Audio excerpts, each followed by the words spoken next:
Saya nak bagi tahu kepada semua, live pada malam ini tajuk kita ialah lebih besar versus lebih keras. Okay.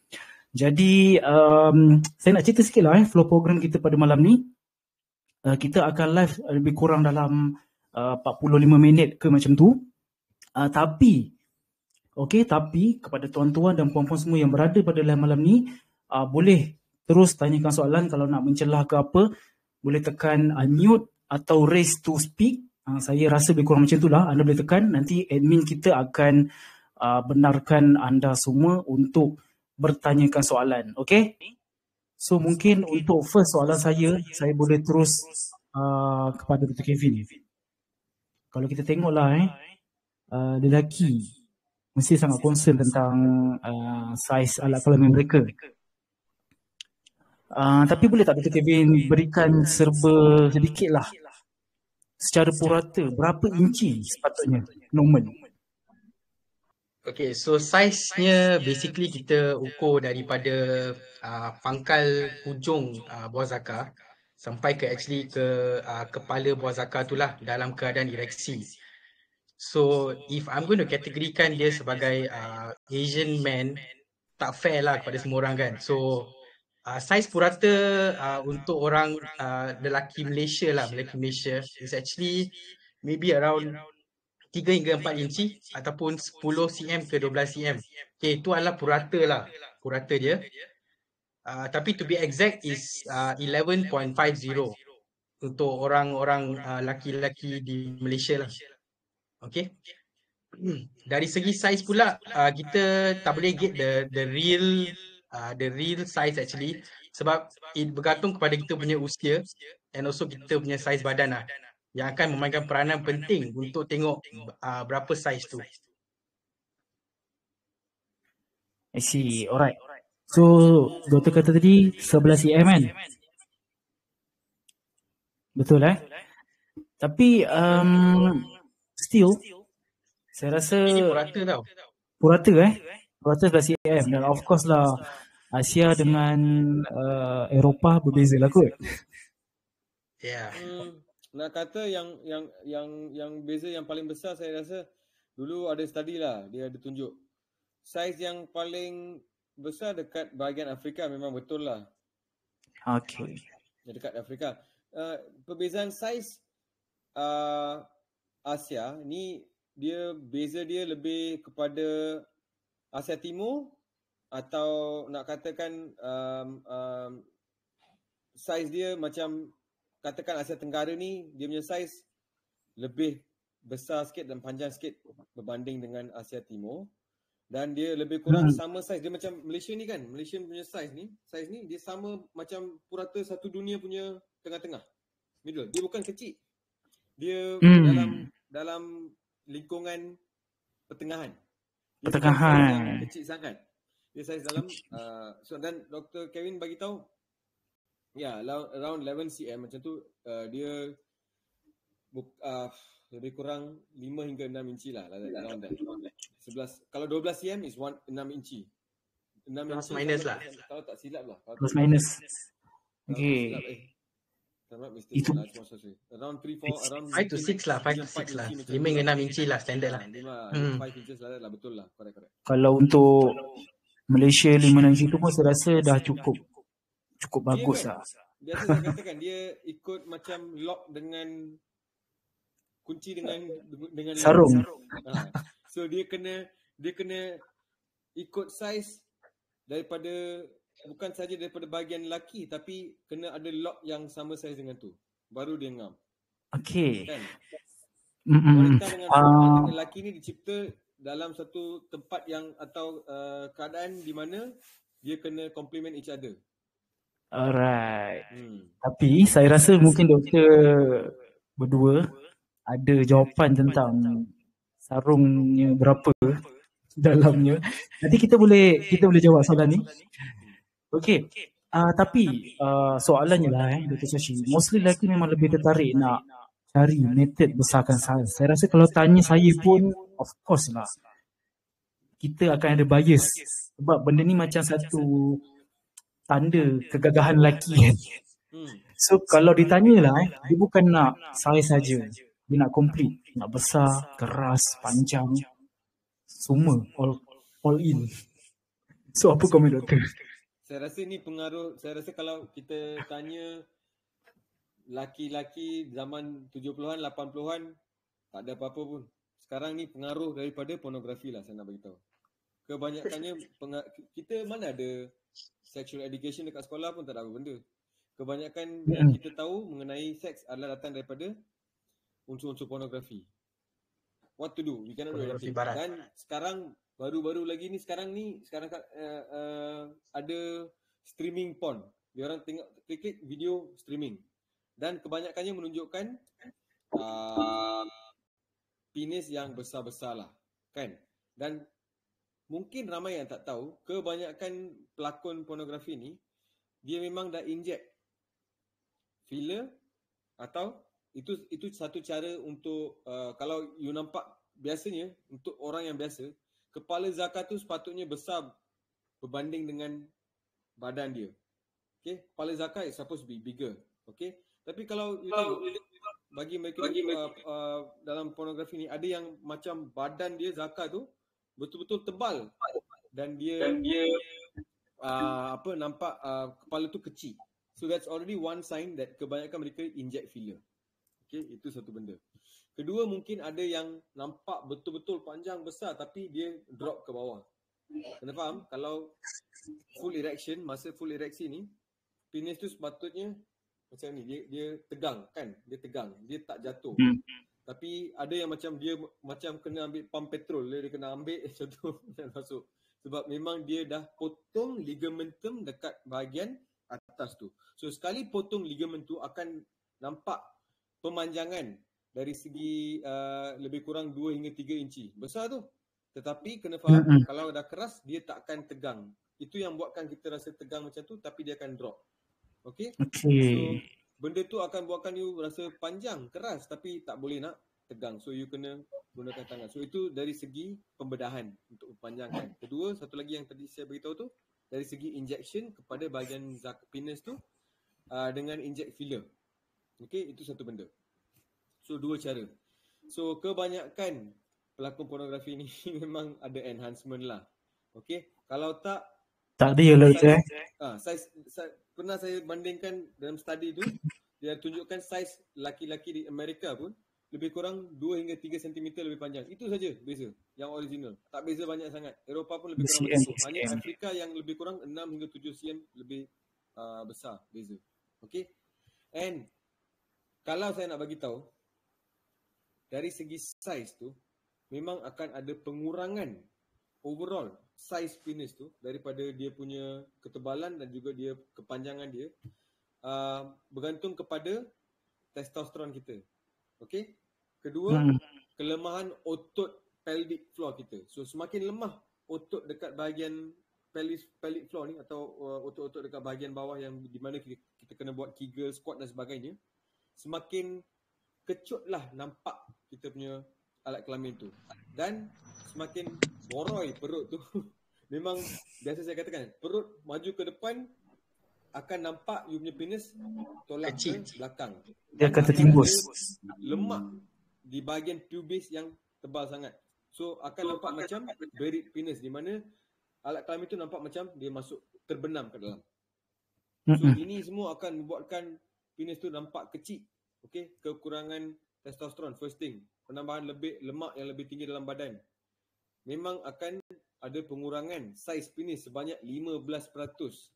Okay, banyak tu daripada sepatutnya. Yes, 15%.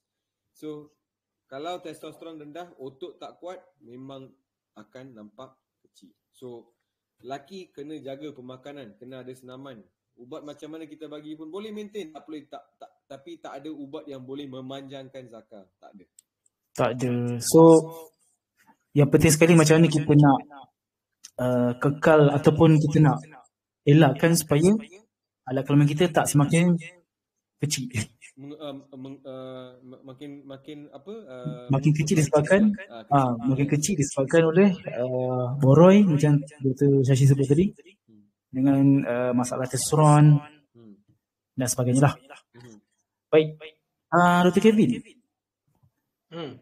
Bunyi nampak macam kontroversi sikit lah sebab saya rasa sebagai lelaki, Dr. Kevin bila nak kahwin mesti ada risau kan. Sama juga macam saya lah. Saya rasa semua orang sebelum kahwin dia akan ada rasa insecure sebab dia tak pasti adakah wanita dipentingkan tentang saiz, kriteria benda-benda macam ni lah. Kalau kita tengok kat Eropah, mereka siap buat survey tau dan mereka terlalu open lah dalam benda ni. Cuma kita tak tahu dekat Malaysia macam mana. So that's why lah kenapa kalau kita tengok dekat luar sana, market ubat yang promote benda-benda yang boleh membesarkan zakat ni memang laris kat pasaran. Tapi Dr. Kevin, ada tak data ataupun statistik adakah sebenarnya wanita kat Malaysia ni mementingkan saiz alat kelamin ataupun sebenarnya tak kisah langsung pun? Kita nak jawab kerisauan ni. Okay, so dalam konteks statistik. Okay, dia actually dia ada lingkungan 20-an punya perempuan, 30-an, 40-an, 50-an dan sebagainya lah. Okay, if you ask me lah, if let's say we are talking about statistics wise wanita suka saiz ataupun tak kisah langsung pun lah. Actually, to be honest lah, I just nak bagi tahu perempuan yang the muda ones, maybe around 20 ke 30 ke, mereka mungkin suka saiz yang lebih besar. Mungkin sebab it's because of aesthetic wise, okay, macam dia macam like first impression lah kan, you pergi date semua kan, so you have to be looking good and stuff like that, so dia macam like wow, okay, so for 20 to 30 years old, okay, and also mungkin terpengaruh dengan pornografi barat dan sebagainya lah. But if you ask me, along you age macam you dah around 30, 35 and above, 40 years old dan sebagainya, you know, dan tua lah. Okay, size doesn't matter at all actually. Okay, it's just actually about mereka suka actually size yang moderate tetapi berfungsi and also with a good skill. Okay, because that is all akan membuatkan kepuasan kepada wanita. So for me, if you ask me, wanita sekarang ni dia lebih suka kepada functionality and also kepada how keras we are. So if you talk about appearance wise, it's definitely more to aesthetic. See, for example, I nak bagi tahu, okay, so if you buy a supercar lah, you nak beli Maserati ke, Ferrari ke, Lamborghini or whatever, right? Okay, but if you tak ada letak petrol, how you going to move the car? So there's no point actually. And I juga baca at the statistics wise is actually perempuan right now, they like it small dengan functionality is because okay, sebab dia akan memudahkan dari segi oral sex, okay, so dia tak kebas lah dan sebagainya lah. Okay, dan juga satu lagi is that pada keesokan harinya they won't get any sore lah, bukan rasa kebas ke, sakit ke dan sebagainya.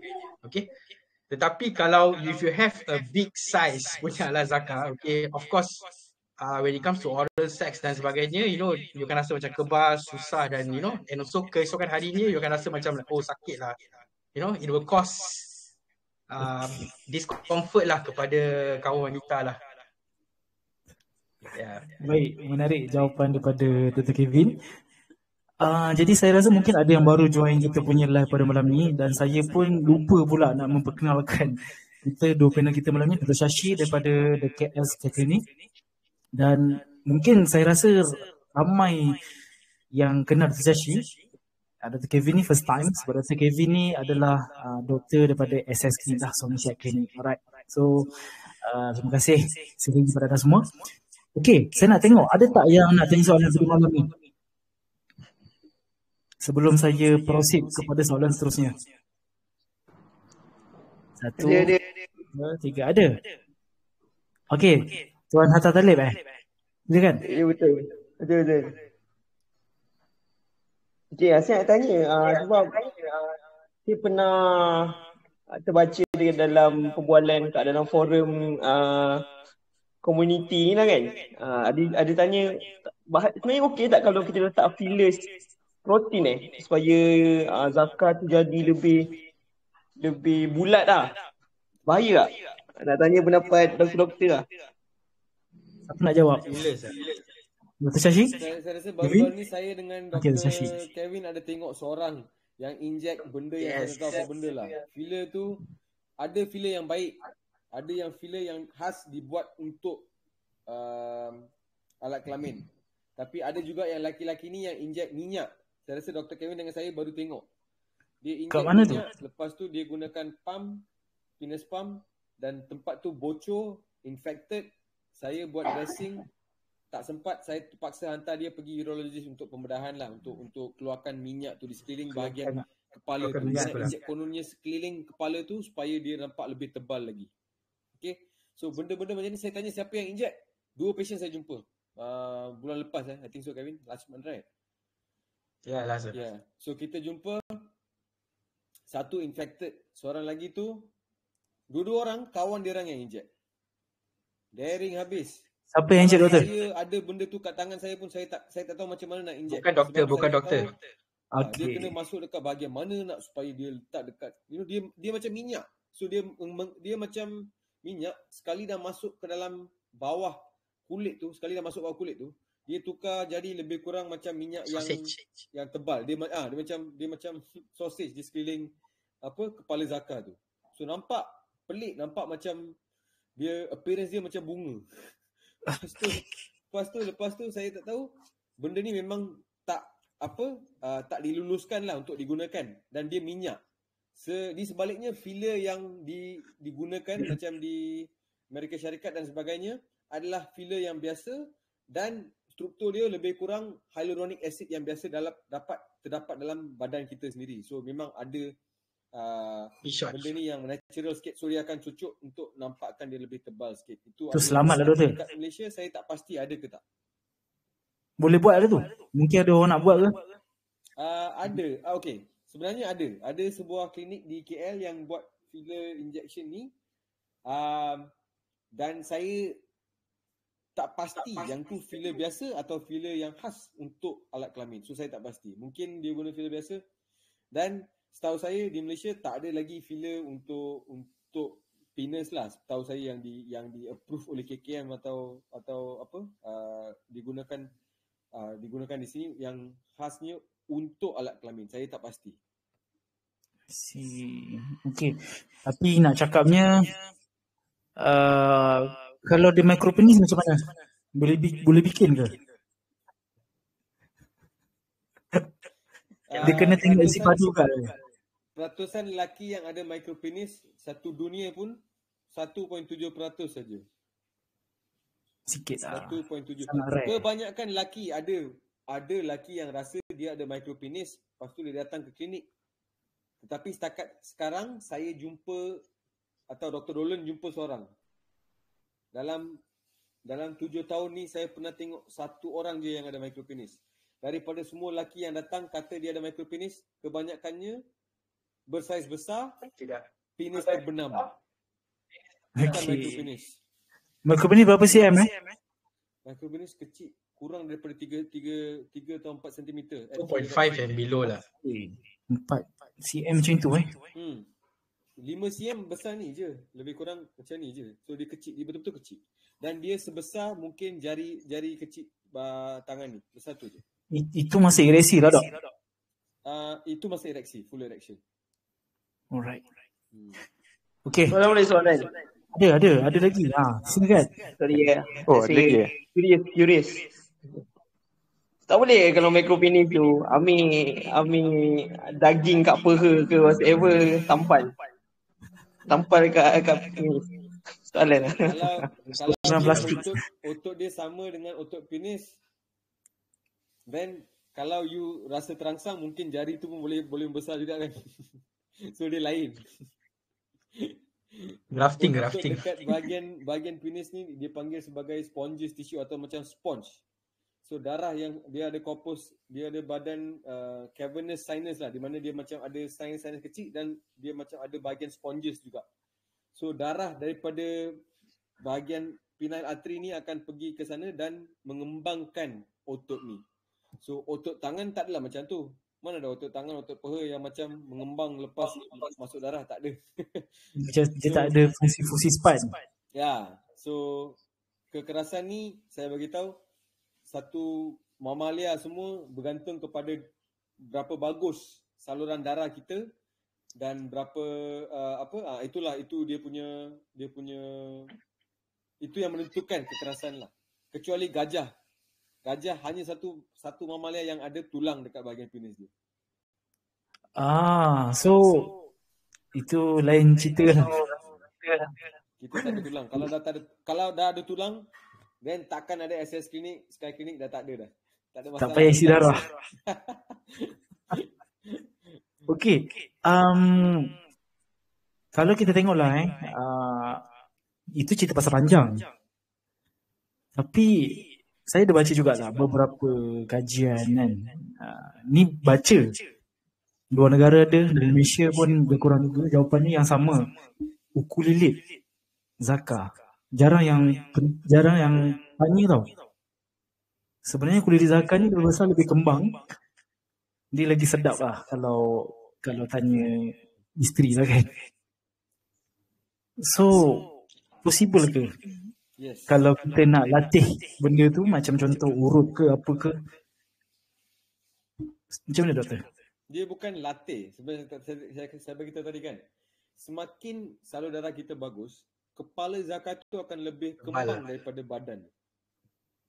So itu akan menentukan ketebalan atau girth size of the zakat tu. Okay. So itu sebenarnya lebih bagus sebab kalau dia panjang, dia bukan panjang saja. Dia akan ada ketebalan dia juga. Okay. Dan biasanya saya bagi tahu kalau testosteron ni rendah dalam badan, tebal ke panjang ke saiz dia akan mengecut. Dia bukan mengecut secara macam ni. Tapi panjang okey lagi tak ada. Dia mengecut keseluruhan. So, kalau kita punya blood flow bagus, salur darah kita bagus, tak ada masalah. Memang saiz penis kita akan ada dalam keadaan yang tebal. Ketebalan tu memang, tapi itu bergantung kepada genetik juga ketebalan ni. Itu satu benda. Dia bergantung kepada genetik juga ketebalan tu. Yes. Sebab saya ada terimalah beberapa soalan. Dia bukan soalan pun sebenarnya. Dia nak cakap yang dia dah berjaya pakai produk tu. Okay. Dia kata dia sapu krim. Ada signifikan kepada Zaka lebih tebal, lebih kembang. Sebab dia buat urutan. Adakah konsistensi urutan tu dia boleh berubah ataupun sebenarnya dia rasa benda tu sebagai placebo ke ataupun bio experience? Apakah logik di sebaliknya? Lepas urut. Yes, dia buat benda tu macam mungkin konsisten lah. Lebih kurang katakanlah 2 minggu, 3 minggu ke. Macam Hatta Talib tadi minta nak tambahkan otot dia ambil daripada tempat lain kan. So kalau memang itu keupayaan dia untuk menjadi keras, kalau urut pun memang itu maksimum keupayaan dia untuk jadi macam tu. So sebenarnya sebelum tu mungkin dia tak pernah lagi sampai maksimum potensial dia untuk jadi keras dan tebal macam tu. So sekali dah lancarkan salur darah, biasanya kalau urut batin dan sebagainya, kalau orang yang tahu buat, dia buat dengan cara yang betul, memang dia akan trigger dari segi prostat dan juga dari segi salur darah. Okay. So kalau kedua-dua ni di-trigger dan dibuat dengan baik, dan kalau salur darah dekat bahagian, satu lagi kita tahu, bukan saja salur darah tapi saluran limpa. Okay. Kalau lymphatic drainage ni dia buat betul-betul, massage dekat bahagian antara bahagian dubur dengan bahagian bawah zakar dan juga dekat bahagian peha dalam betis bahagian peha. So memang dia akan betulkan dari segi nitric oxide flow dan juga backflow of the venous system. So darah ni akan lancar dengan baik. So memang akan menggunakan all full force. So memang itu benda yang dia memang dah ada, bukan disebabkan oleh massage tu dia semakin tebal. Tak ada, bukan macam tu. Okey, jadi maknanya dia tak pernah dapat dia tak pernah dapat reach Potential lah. potential yang besar macam tu. So disebabkan dia buat urutan, so trigger. So maknanya nak cakap urutan Zaka yang kalau dia tak merosakkan, kita belai dengan bagus, sebenarnya bagus lah. Yang penting jangan buat urutan yang bukan-bukan lah. Yes. Okey, Dr. Kevin. Tadi kita ada cerita tentang sarung dan kunci. Jadi agak-agak Dr. Kevin, rata-rata lah kedalaman farash wanita sama ke ataupun beza-beza? Okay. So actually size farash perempuan dia actually berbeza lah mengikut situasi. Situation.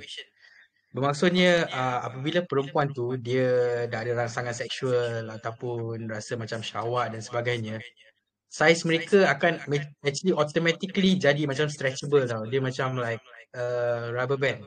Okay, untuk memberikan pampasan untuk Zaka lelaki untuk masuk. So vagina is basically macam dia macam elastic lah.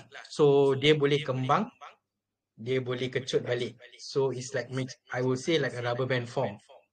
So if you ask me, purata dia maybe it's around 3 to 6 inch, 3 hingga 6 inci saja. Okay, dia tak boleh full stretch, nanti koyak pula. So it also depends on kita punya situation, apa yang dialami oleh perempuan pada masa tu lah. Okay, bukan disebabkan oleh bukan disebabkan oleh sexual, tetapi juga kalau dia giving birth dan sebagainya also stretch that thing. So basically macam mana? Kelainan lah. Apa dia?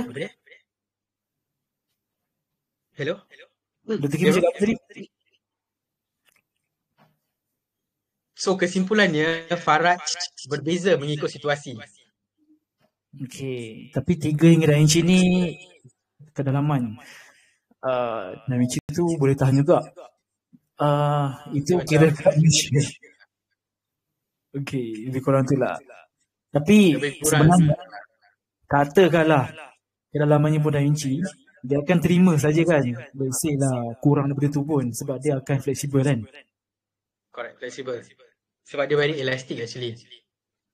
Okay, so jangan risaulah kepada suami-suami yang ada dalam live ni. Kalau berhajat nak cari wanita-wanita Eropah ke apa ke, jangan risau. Boleh je. Sebab Dr. Shashi dengan Kevin dulu study kat Rusia kan? Jangan nak sampai sana pula.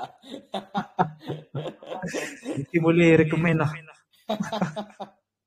Dia dah lari topik dah ni. Sekali-sekala menyimpang. Okay.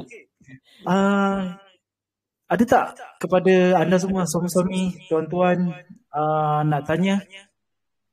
Saya siapa nak tanya tu? Hai, saya Mike. Okay, silakan tuan. Saya ada 2 soalan.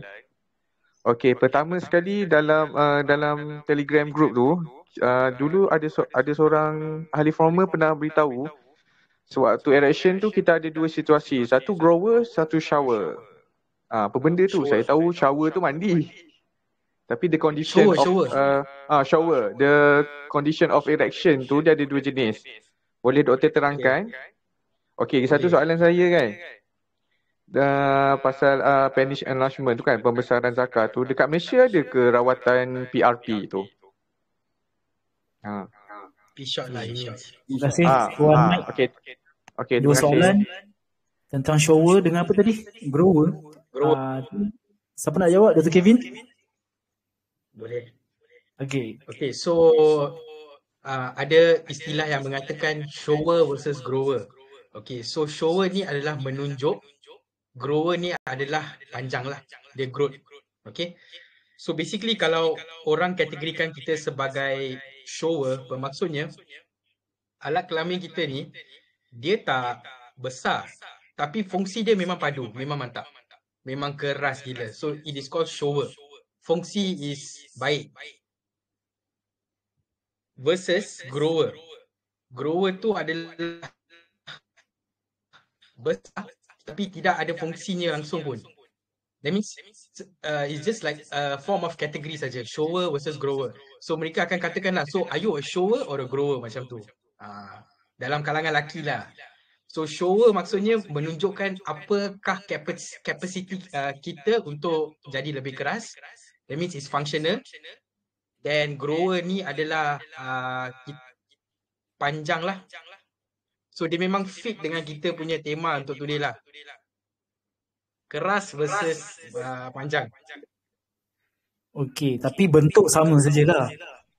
Yes. So basically yang soalan yang Cik tanya tadi itu, I just terangkan what is the istilah actually.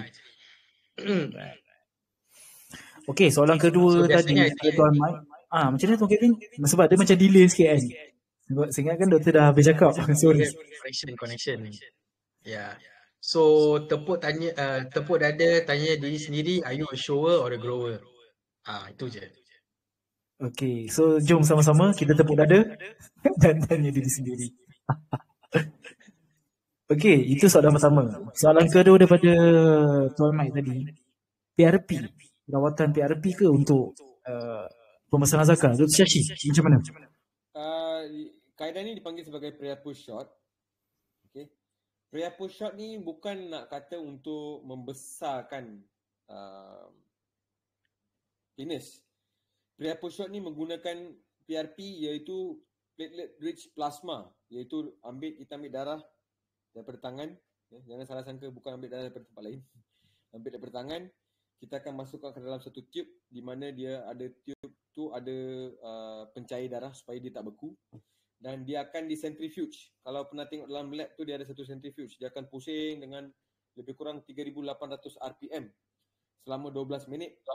Selepas tu darah tu akan dipisahkan kepada plasma, iaitu yang nampak warna kuning, keemasan, dan sel darah merah. Apa yang kita perlukan adalah bahagian atas tu, iaitu platelet tu, okey, plasma tu yang ada banyak platelet tu. Apa fungsi PRP? Sebenarnya dia ada banyak faktor dalam badan kita. Okey. Saya nak terangkan secara dengan lebih teliti lagi bahagian ni, sebab kena tahu apa kita buat dan apa yang benda tu. Benda tu dalam badan kita, plasma ni ada dalam badan kita. So kenapa tak boleh nak arahkan plasma ni terus pergi ke bahagian penis kita untuk betulkan dia. So dia dalam teknik PRP ni digunakan untuk sendi-sendi, sakit sendi, sakit tulang, untuk betulkan sakit sendi, knee joint, shoulder joint, kalau ada osteoarthritis dan sebagainya, untuk repair bahagian tu. So dia ada platelet. Dalam platelet ni dia ada banyak growth factor atau faktor-faktor pembesaran dan tumbesaran, faktor-faktor yang repair sel dalam badan kita. Okay. So kita nak ambil bahagian ni supaya kita dapat satu benda yang dipanggil sebagai VGF, Vascular Growth Factor, faktor untuk membetulkan salur darah. Okay. So berapa peratusan yang ada dalam badan kita? Tak pasti, tak tahu. Semua individu ada different level. Kalau anda ada gaya hidup yang bagus, gaya hidup you bagus, tak ada masalah, aktif dan sebagainya, PRP you quality. Tapi katakan you seorang yang sedentary, tak ada apa-apa aktiviti, rokok, minum dan sebagainya, of course your platelet akan kekurangan VGF ni. So somehow whatever, memang akan ada efek lah. So kita akan ambil, kita akan inject dekat bahagian zakar, bukan pada bahagian kepala dia, ya, bahagian badan dia, at the shaft. Kita akan inject dekat beberapa tempat, dan apa yang ini akan membuatkan adalah dia akan mencetuskan satu repair mechanism dalam kita punya salur darah dan sponges tisu dekat bahagian penis ni untuk mendapatkan salur darah baru. So itu akan membuatkan kekerasan kita semakin baik. Okay, so that's one teknik. Tapi yang ni surah teknik yang lama lah. Kalau nak tanya sekarang, kita ada satu teknik yang dipanggil sebagai ESWT, Shockwave Therapy, Extracorporeal Shockwave Therapy, di mana dia tak menggunakan jarum, tak menggunakan apa-apa kaedah yang boleh menyakitkan atau menyebabkan kesakitan dekat bahagian alat kelamin. Tak ada downtime, tak ada apa benda, cuma gunakan gel, gunakan probe dan bagi pulsation. yang akan mewujudkan saluran darah dan membetulkan saluran darah. So nak bagi tahu PRP prayer push up ni boleh buat, no problem. Tapi kenapa nak cocok kalau dah ada teknik-teknik yang tak begitu invasif. Baik, faham. Jadi kebanyakan rawatan-rawatan PRP ataupun ESWT kesannya sama. Semuanya perbezaan dia lah, ESWT ni tak sakit, tak ada apa-apa isu lah kan. Non-invasive lah macam Dr. Shashi cakap tadi. Baik. Tapi point dia ialah apa yang saya dapat daripada Dr. Shashi, apa-apa rawatan sekalipun dia memang bergantung kepada diri kita sendiri. Kalau kita tak jaga kesihatan, kita malas nak bersenam, ataupun kita tak stop source kepada penyakit, back to square. Ada tak lagi soalan-soalan daripada tuan-tuan dalam live kita malam ni? Tak ada? Okey. Kalau tak ada, kita boleh teruskan. Baik, kita ada beberapa minit lagi lah lebih kurang. Jadi Dr. Kevin, Dr. Kevin setuju tak bahawa membesarkan Zaka? Yalah, tadi kita cerita pasal teknik. Kita cerita pasal nak meningkatkan kualiti ereksi dan sebagainya. Tapi katakanlah yang teknologi membesarkan Zaka ni nanti kat Malaysia dah berkembang maju dan kita ada pilihan nak buat. Adakah itu satu langkah terbaik untuk meningkatkan kualiti hubungan intim? Dr. Kevin. You mean ukur lilit ke? Apa-apa saja membesarkan Zaka? Okey, adakah dia akan meningkatkan hubungan intim? Yes. Okey. Dari segi konteks tu, I think apa yang memuaskan wanita sekarang ni is actually bukan sebab dia besar, bukan sebab dia tebal, gemuk ke dan sebagainya. It's about berapa keras dia. Tetapi I want to go to the basic actually. Okay, back to basics lah. Alright. Actually, intim bersama lelaki dengan perempuan is actually memang kita boleh buat macam old school lah, which means that macam mana kita kendalikan perempuan atas katil. Okay, macam mana kita nak buat foreplay dengan dia. Okay, macam mana kita nak syawatkan dia. Teknik-teknik dia is very important. Okay, sebab woman ni dia like, actually dia more to like very auditory punya sense actually. So, apa yang kita cakap on bed, apa kita rasa, so it actually plays an important role. Ada memainkan peranan penting. Okay, you fix that, confirm puas. Okay, so you tak payah tengok macam like big lah, I kena big lah and stuff like that. Yang tu bukan. Okay, it's always, for me I rasa, it's always about, we go back to basics, macam bagaimanakah teknik ataupun skill, okay, untuk memuaskan isteri kita lah pada, you know, nowadays lah, nowadays means generation. Okay, so if you ask me, size ukur lilit dia besar ke kecil ke, it doesn't matter at all lah. As long as you know how to please your wife, memang dapat lah malam tu. Okay. Sebab lagipun dia bukanlah one night sex kan. Dan yes. Dan perempuan pun dia bukanlah semata-mata nak seks kan. Kalau kita tak komunikasi dengan dia, itu boleh sakit hati ke, emosi tak bagus, saya rasa seks tu pun takkan boleh jalan lah. Lagipun perempuan bukan macam lelaki. Lelaki kalau mood tak okey ke apa ke, kena usik-usik sikit boleh. Tapi kalau perempuan dia tak puas hati dengan you ajak dia memang tak dapat. Memang tak dapat. Okey, saya nak tanya experience Dr. Shashi. Pernah tak terima patient yang, yelah kalau kita kat sini kita pernah terima. Dekat klinik macam mana? Ada tak patient cakap isteri dia komplain pasal saiz? Setahu saya tak pernah lah. Setahu saya tak pernah. Kebanyakan lelaki datang ke klinik, dia sendiri yang rasa dia tak perform dengan baik. Okay. Satu dari segi berapa lama dia boleh tahan. Itu pun ada persepsi yang tak betul. Kebanyakan mereka memang tepat dengan diagnosis dia orang di mana dia ada premature ejaculation. Okey, itu saya faham. Mungkin kurang daripada 2 minit, mungkin 2 minit, mungkin 2-3 tusukan lepas tu dah air mani dah terkeluar. Itu memang problem. Okey. Dan kadang-kadang isteri pun tak akan bagi tahu. Kebanyakan pesakit saya isteri dia tak bagi tahu tapi dia sendiri dah tahu dah. Okey. Ada di antara mereka yang saya rasa awal-awal isteri tak bagi tahu tapi dia tunggu 4-5 tahun atau 3-4 tahun. Yang tu dah memang melampau lah. Kalau you rasa you ada premature ejaculation dah tahu, jangan ego. Saya akan bagi tahu. So dari segi yang biasa wanita akan komplain, bukan saya rasa dari segi saiz atau apa. Dari segi saya pernah tengok pesakit dengan isteri dia sekali datang, kebanyakannya komplain mengenai kekurangan kekerasan dia. Kekurangan kekerasan. Kedua, biasanya lelaki yang ada masalah kekerasan dia akan kata, "Dok, saya rasa saya punya penis semakin kecil." Itu mungkin tanda kekurangan testosteron. Atau satu lagi, kebanyakannya ada masalah kekerasan dan juga premature ejaculation. So dua-dua ni itu menunjukkan stamina tak cukup kuat, testosteron tak cukup lancar jalan. So ini biasanya menjadi komplain. Tak pernah saya dengar, oh saiz dia tak cukup besar. Tak pernah ada macam tu.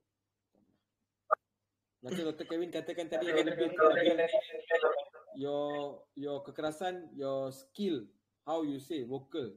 Bukan saja dari segi seks, berapa besar barang dan sebagainya, tapi lebih kepada soft skill you. Itu juga. Baik.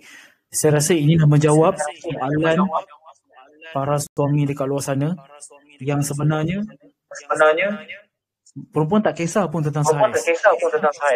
Isu yang berlaku ialah berkenaan dengan kekerasan. Dalam kita akan bincangkan tajuk ni, kita akan kurang keras insya-Allah. Suami-suami kat luar sana kita akan bincangkan benda ni akan datang. Jadi saya rasa untuk menjawab overall kesimpulan untuk live kita pada malam ni ialah anda semua jangan risau tentang saiz. Yang anda kena concern lepas ni ialah macam mana kita nak sustain kita punya ereksi supaya kekal optimum. Especially kepada lelaki-lelaki lah semakin tingkat usia, umur 40, 50, secara normal memang kita akan drop. Tapi dia diburukkan lagi dengan keadaan kalau kita tak jaga kesihatan kita, lifestyle kita teruk, dia akan lagi teruk lah sebenarnya. Kita akan bincang lagi benda ni berkenaan kualiti ereksi dan macam cara nak meningkatkan kekerasan akan datang. Jadi mungkin last kita tengok ada tak anda nak tanya soalan pada malam ni sebelum saya tutup? Okey. Saya rasa tak ada. So terima kasih kepada anda semua yang bertanyakan soalan dan join kita punya live pada malam ni. Alhamdulillah baik. So saya akan postkan record live kita pada malam ni dalam group.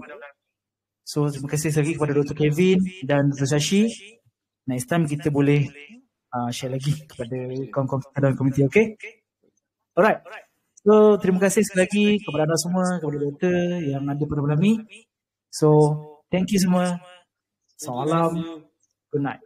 Ciao. Okay, good night. Thank you.